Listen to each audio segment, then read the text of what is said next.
Hello everyone.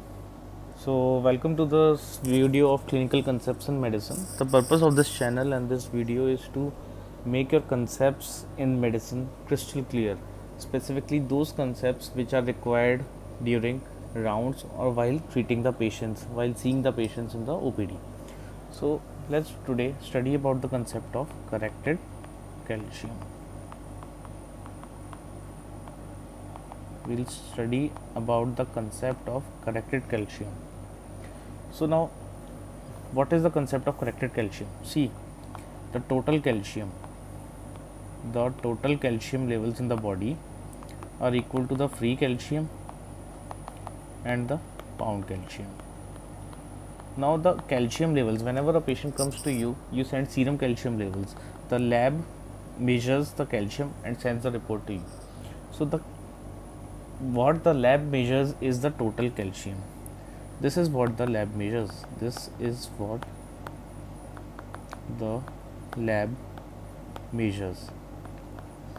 However, the main calcium that is responsible for all the activities in the body is the free calcium. This is the active form of the calcium in our body. And bound calcium is the calcium which is bound to albumin. Calcium bound to albumin. So suppose in our body, if there is a decrease in albumin, if albumin decreases in our body, then there will be a decrease in bound calcium and ultimately leading to decrease in total calcium. Decrease in total calcium. So what will happen is that whenever we will measure the serum calcium of the patient, it will come to be falsely low. If a patient has hypoalbuminemia, then his total calcium levels will be falsely low. So here comes the concept of corrected calcium. So corrected calcium can be calculated by 4 minus albumin of the calcium, 4 minus albumin of the patient plus total calcium of the patient. Reason behind this is a short method. This is a shortcut. Like whenever you are on rounds or you are just viewing the reports of the patient, this is the shortcut to calculate the corrected calcium.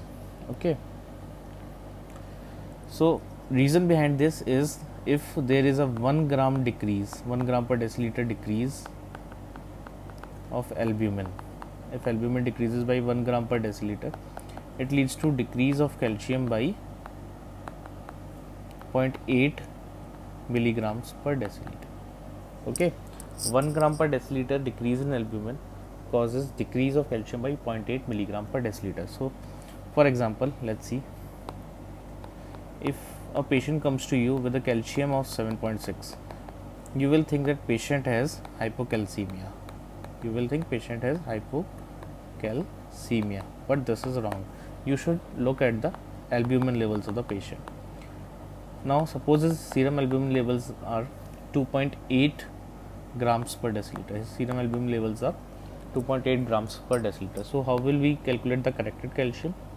Corrected calcium will be 4 minus 2.8 plus 7.6, that will be equal to 1.2 plus 7.6, which is equal to 8.8, which is a normal calcium levels. So as you can see, decreased albumin levels, hypoalbuminemia, can falsely present as hypocalcemia, but in reality patient has normal calcium levels. So we will start giving patient, if we see this report, then we will start treating patient for hypocalcemia, whereas patient has normal calcium levels. Okay, so let's study the concept of hypoalbuminemia, hypocalcemic tetany and alkalosis. Let's study the concept of alkalosis